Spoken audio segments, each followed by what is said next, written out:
அப்போஸ்தலர் 28 6வது வசனம் வாசிங்க சீக்கிரம். அவனுக்கு வீக்கம் கண்டு அல்லது அவன் சடுதியாய் விழுந்து சாவான் என்று அவர்கள் பார்த்து கொண்டிருந்தார்கள். நெடுநேரமாய் பார்த்து கொண்டிருந்தும் ஒரு சேதமும் அவனுக்கு வராதது கண்டு வேறு சிந்தையாகி இவன் தேவன் என்று சொல்லிக் கொண்டார்கள். ஆமென். மெலித்தா அப்படின்ற ஒரு தீவுல இறங்குகிறார்கள். அப்பெல்லாம் உடைஞ்சு போச்சு.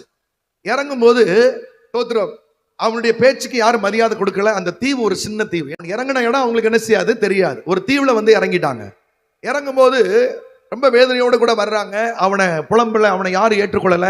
அது 14 நாட்கள் பிரயாணம். அது சாப்பிடல, தூங்கல. அப்படின்ற பட்சத்தில் அவங்க இறங்கி வரும்போது கொஞ்சம் விறகுகளை போட்டு எரிக்கிறாங்க. அதுல ஒரு விரியன் பாம்பு தோத்திரம் பவுலுடைய கைகளை கவ்விக்கும். ஆமென். அவன் அதை என்ன செஞ்சானா ஒரு பூச்சை உதறுவது போல உதறி போட்டான். உடனே அவங்க எல்லாரும் சுத்தி இருந்தவங்க என்ன நினைச்சாங்க, அது கடிச்சு கொஞ்ச நேரத்துல தலை வீங்கி சாவான்னு சொல்லி எல்லாரும் பார்த்துக்கிட்டு இருந்தாங்க. ஆனால் அவனுக்கு எதுவுமே நடக்காத பட்சத்தில் அவன் அதை விட்டு வெளியே வந்து விட்டான். ஜனங்கள் வேறு சிந்தையாய் மாறினார்கள். இது எப்படி நம்ம பார்க்கிறோம்?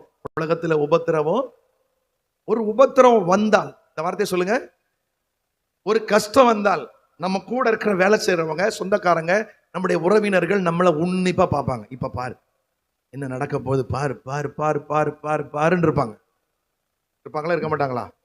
உங்க வீட்டுல சண்டை நடந்துச்சுன்னா பக்கத்து வீட்டுக்காரங்க ஆரம்பிச்சிருச்சு சூப்பரா, அவரு ஆரம்பிச்சிட்டாரு, கரெக்ட். இந்த அம்மா என்ன சத்தப்படாம அமைதியா இருக்கு. அப்புறம் லேட்டா அந்த அம்மா ஆரம்பிச்சு, அந்த அம்மா வந்துருச்சு. இப்படி எல்லாம் பேச பக்கத்துல ஆட்கள் இருப்பாங்க.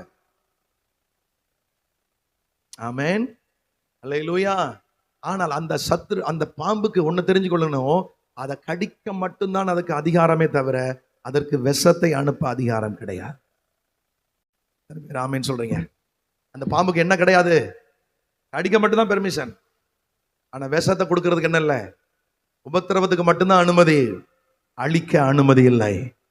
எத்தனை பேர் ஆமென் சொல்றீங்க? உபத்திரவப்படுத்துறதுக்கு தான் எனக்கு கர்த்தர் சொல்லியிருக்கிறாரே தவிர என்னை அழிக்க இந்த உலகத்தில் ஒருத்தனோ ஒருத்தியோ ஒரு ஆளோ கூட்டமோ இல்லவே இல்லவே இல்லவே இல்லவே இல்லவே. எத்தனை பேர் ஆமென் சொல்றீங்க? இல்லவே. நீங்க சொல்லுங்க, இது வரைக்கும் எத்தனை பேர் உங்களுக்கு விரோதமா எழும்புனாங்க? எத்தனை பேர் பரப்பிட்டாங்க? பாரு உன்னை என்ன பண்றேன்னு சொன்னாங்க எத்தனை பேர்? ஆனா அவங்க எங்க போனாங்கன்னு தெரியல. கர்த்தர் உங்க தலையை உயர்த்தி இருக்கிறாரு. ஐயா, இப்ப ஒண்ணு புரிஞ்சு கொள்ளுங்க, நீங்க உயிரோட இருக்கீங்க. உங்களுடைய திட்டங்களை கர்த்தர் உங்களுக்கு மேல வச்சிருக்கிறாரு. ஆமென். நீங்க இன்னும் பெலனா இருக்கிறீங்க. அதனால கர்த்தருடைய தரிசனங்கள், திட்டங்கள் உங்கள் மூலமாய் நிறைவேறுவதற்கு கர்த்தர் ஆயத்தமா இருக்கிறார். இன்னும் ஒண்ணு கெட்டு போகல. ஆமென் ஆமென் ஆமென். வரலையே? அல்லேலூயா. நீங்க இப்ப நினைச்சா போதும், இன்னைக்கு நினைச்சா போதும், இன்னைக்கு கர்த்தருடைய கரத்தை பிடிச்சு ஆண்டவரே நான் இருக்கிறேன்னு சொன்னா போதும், கர்த்தர் உங்களை பயன்படுத்த வல்லமையுடையவர்.